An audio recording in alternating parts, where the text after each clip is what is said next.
मनकापुर में रहने वाले मोहन प्रसाद के परिवार में कोई भी नहीं था, न माँ बाप, न पत्नी और न ही बच्चे। ले देकर अगर कोई था तो उनका प्रिय घोड़ा नील रतन। मोहन प्रसाद के जीवन में भगवान का भागवत भजन और अपने प्रिय नील रतन की सेवा करने का काम था। एक दिन मोहन प्रसाद नील रतन की मालिश कर रहे थे। तभी गांव एक युवक वहां से होकर गुजर रहा था। अरे मोहन काका, कुछ भी कहो, आपका ये घोड़ा है बड़ा सुंदर और उतना ही बलवान भी। मैंने कई शहरों की यात्रा की है, लेकिन आज तक आपके घोड़े के जोड़ का कोई दूसरा घोड़ा नहीं देखा। हाँ। नील रतन की तारीफ सुनकर मोहन प्रसाद ऐसे खुश हो रहे थे जैसे कि एक पिता अपने पुत्र की तारीफ सुनकर होता है। सही कह रहे हो तुम, मेरे नील रतन का कोई जोड़ हो भी नहीं सकता। ये इकलौता ही सब पर भारी है। जैसा आनंद और खुशी एक माँ को अपने बेटे को देखकर, एक किसान को अपने लहराते हुए खेतों को देखकर होता है, वैसी ही खुशी मोहन प्रसाद को अपने घोड़े नील रतन को देखकर मिलती थी। मोहन प्रसाद नील रतन से, चलो बेटा नील रतन, तुम्हारी मालिश हो गई है। अब मैं तुम्हें स्नान करा देता हूँ और उसके बाद तुम भोजन करके थोड़ा विश्राम कर लो। तुम्हें वैसे भी मालिश और स्नान के बाद अच्छी नींद आती है। वैसे मोहन काका, कुछ भी कहो, आपका और आपके घोड़े का प्रेम बड़ा ही अनोखा है। जैसा सच्चा प्रेम आप अपने इस घोड़े को करते हैं, वैसा तो मैंने सिर्फ एक माँ का अपने पुत्र के प्रति देखा है। ये मेरा घोड़ा नहीं है, ये तो मेरा सब कुछ है। इसके सिवा मेरा इस दुनिया में और है ही कौन। तभी वहाँ गांव के कुछ और लोग भी आ जाते हैं और एक दूसरे को आंखों से इशारे करके मोहन लाल और उसके घोड़े को देखते हैं। मोहन लाल, कुछ भी कहो, ये तो सच है कि तुम्हारा इस घोड़े के प्रति जो प्रेम है, वो हमने आज तक किसी जानवर के प्रति नहीं देखा है। हाँ, ये जानवर नहीं है। मैंने तुम सबको कितनी बार समझाया है कि ये मेरा पुत्र है और इसका नाम नील रतन है। तुम सब बार बार इसे जानवर या घोड़ा कहकर मुझे दुख देते हो भाई। क्षमा करिए मोहन प्रसाद जी, हमारा वो मतलब नहीं था। हम जानते हैं कि आप अपने घोड़े मतलब अपने नील रतन से बहुत प्रेम करते हैं, परंतु कुछ भी हो, है तो ये घोड़ा ही ना। ठीक है, अब हो गई ना तुम सबकी बातें, तो अपने अपने काम पर जाओ और मुझे भी अपना काम करने दो। मोहन काका, आप नाराज मत होइए, इन्हें तो मस्खरी करने की आदत है। आपके मन में जो प्रेम नील रतन के लिए है, वो तो सच में ही अनमोल है। आपने तो नील रतन के लिए विवाह भी नहीं किया।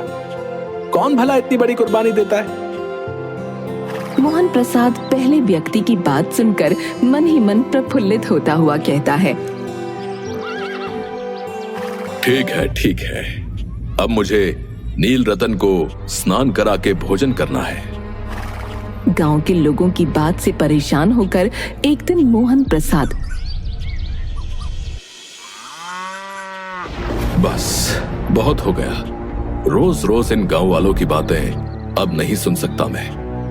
ये घर छोड़कर गांव के बाहर वाले मंदिर में रहना शुरू कर देता हूं। उधर से तो लोगों का आना जाना भी कम है, ना कोई आएगा जाएगा और ना ही मुझे किसी की बातें सुनाई पड़ेंगी।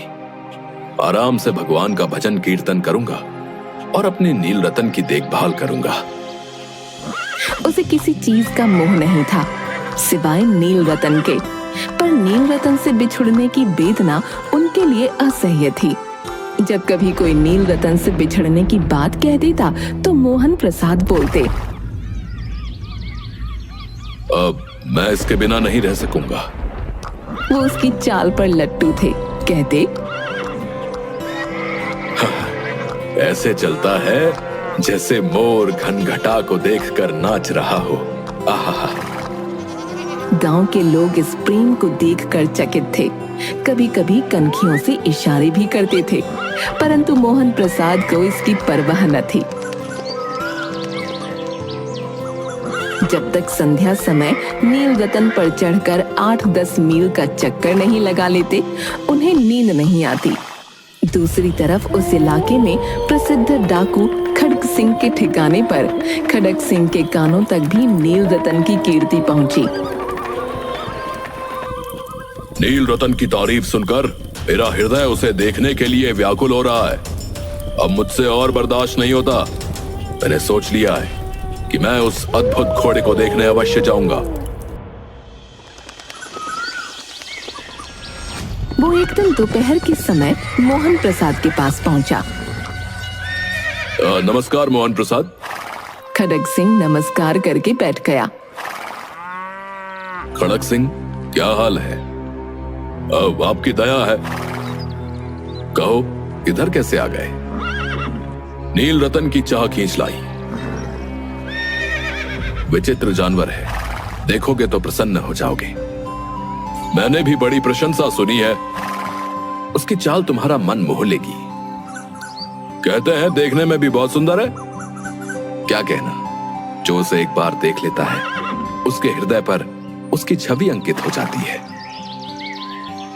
बहुत दिनों से अभिलाषा थी, आज उपस्थित हो सका हूं।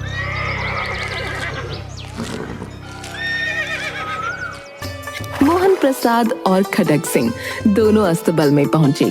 मोहन प्रसाद ने घोड़ा दिखाया घमंड से, खड़ग सिंह ने घोड़ा देखा आश्चर्य से। उसने सैकड़ों घोड़े देखे थे, पर ऐसा बांका घोड़ा उसकी आंखों से कभी ना गुजरा था। सोचने लगा, भाग्य की बात है, ऐसा घोड़ा खड़ग सिंह के पास होना चाहिए था। इस साधु को ऐसी चीजों से क्या लाभ? कुछ देर तक आश्चर्य से चुपचाप खड़ा रहा। इसके पश्चात हृदय में हलचल होने लगी। अधीरता से बोला, परंतु बाबा जी, अगर इसकी चाल न देखी तो फिर अधूरा सा लगेगा। सही कहा तुमने खड़ग सिंह, मेरे नील रतन की चाल तो सबसे मनमोहक है। मोहन प्रसाद जी भी मनुष्य ही थे। अपनी वस्तु की प्रशंसा दूसरे के मुख से सुनने के लिए उनका हृदय अधीर हो गया। घोड़े को खोलकर बाहर लाए। गर्व से भरे हुए मोहन प्रसाद ने नील रतन की पीठ पर हाथ फेरते हुए कहा, ये देखो खड़ग सिंह, ये है मेरा अद्भुत और प्रिय घोड़ा नील रतन। इसके जैसा तुमने दूसरा कोई नहीं देखा होगा। तो कहा आपने, ये वाकई में अद्भुत है। तभी मोहन प्रसाद नील रतन की पीठ पर हाथ फेरते फेरते एकाएक उचक कर नील रतन की पीठ पर सवार हो गए। घोड़ा वायु वेग से उड़ने लगा। उसकी चाल देखकर, उसकी गति देखकर खड़ग सिंह के हृदय पर सांप लौट गए। ये घोड़ा मुझे पसंद आ गया है, और वैसे भी मैं जिस चीज को पसंद कर लेता हूँ उस पर अपना अधिकार बनाकर ही मानता हूँ। ये घोड़ा इस बाबा के पास अच्छा नहीं लगता। ये तो मेरे पास होना चाहिए, मेरे जैसे बलशाली के पास। वो डाकू था। उसे जो वस्तु पसंद आ जाए उस पर वो अपना अधिकार समझता था। उसके पास बाहुबल था और आदमी भी। जाते जाते उसने कहा,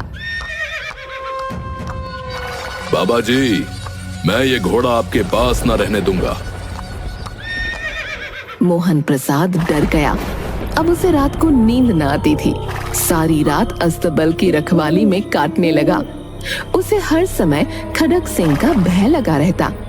पर कई मास बीत गए, पर खड़ग सिंह न आया। मोहन प्रसाद कुछ लापरवाह हो गया और इस बात को एक बुरा सपना समझने लगा।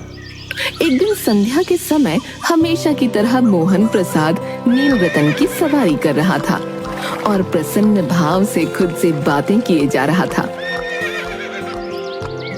मेरी नील रतन की सवारी करने में जो आनंद की अनुभूति होती है वो और कहीं नहीं होती। इसका शरीर कितना गठीला है और रंग कितना चमकदार है। मोहन प्रसाद प्रसन्न मुख से चला जा रहा था। संध्या का समय था। नील रतन पर सवार होकर घूमने जा रहा था। इस समय उसकी आंखों में चमक थी, मुख पर प्रसन्नता।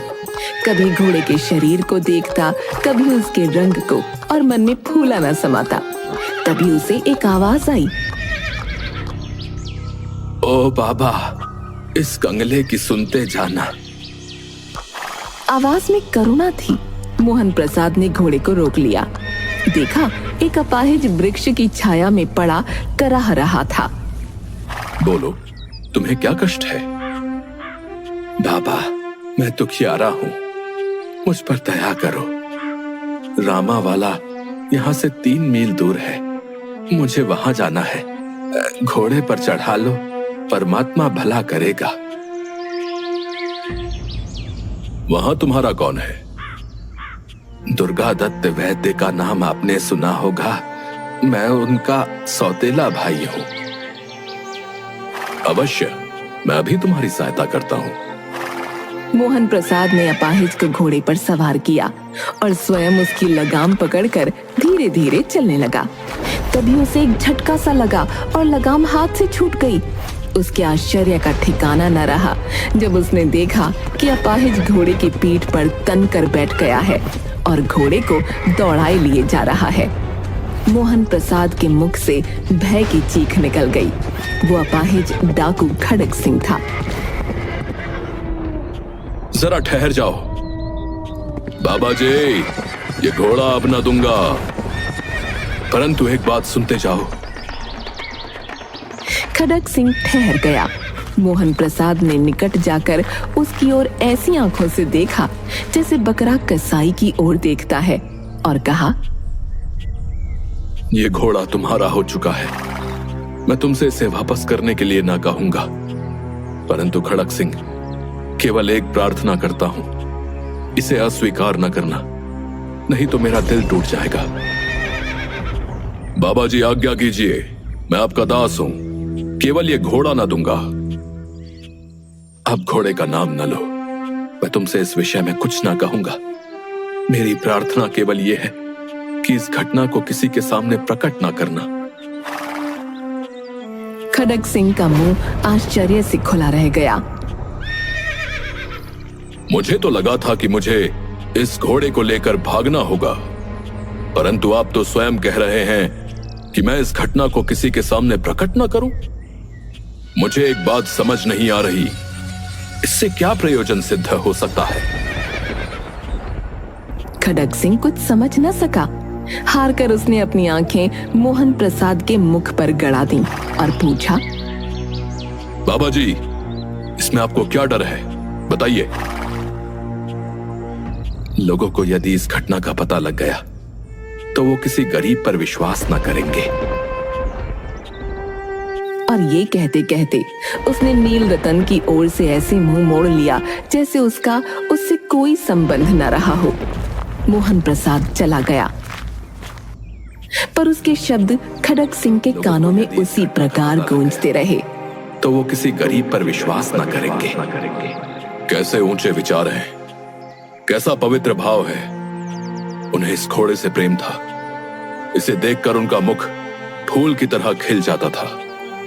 कहते थे, इसके बिना मैं न रह सकूंगा। इसकी रखवाली में वे कई रात सोए नहीं, भजन भक्ति न कर रखवाली करते रहे, परंतु आज उनके मुख पर दुख की रेखा तक दिखाई न पड़ती।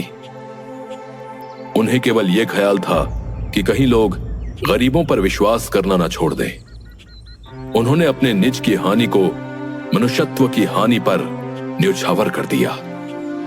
ऐसा मनुष्य मनुष्य नहीं देवता है, और मैं देवता को धोखा नहीं दे सकता। आखिर मुझे भी तो उसकी शरण में ही जाना है। रात्रि के अंधकार में खड़क सिंह मोहन प्रसाद के मंदिर में पहुंचा। चारों ओर सन्नाटा था। आकाश में तारे टिमटिमा रहे थे। थोड़ी दूर पर गांवों के कुत्ते भौंक रहे थे। खड़क सिंह नील रतन की बाग पकड़े हुए धीरे धीरे अस्तबल के फाटक पर पहुंचा।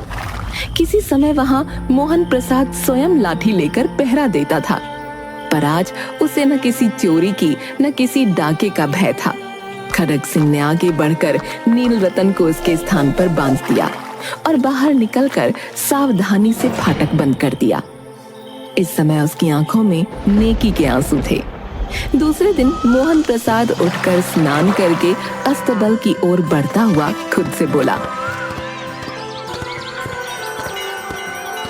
चलो जल्दी से नील रतन को कुछ चारा और पानी दे देता हूँ। अचानक उसके तेजी से बढ़ते हुए कदम वहीं पर रुक गए। अरे, नील रतन तो अब मेरे पास है ही नहीं। मैं कैसे भूल गया। मेरा बेटा।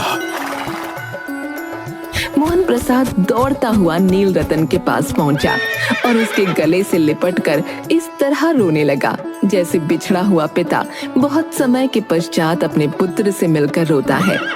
बार बार उसकी पीठ पर हाथ फेरता, बार बार उसके मुंह पर थपकियां देता और कहता, अब कोई गरीबों की सहायता से मुंह न मोड़ेगा।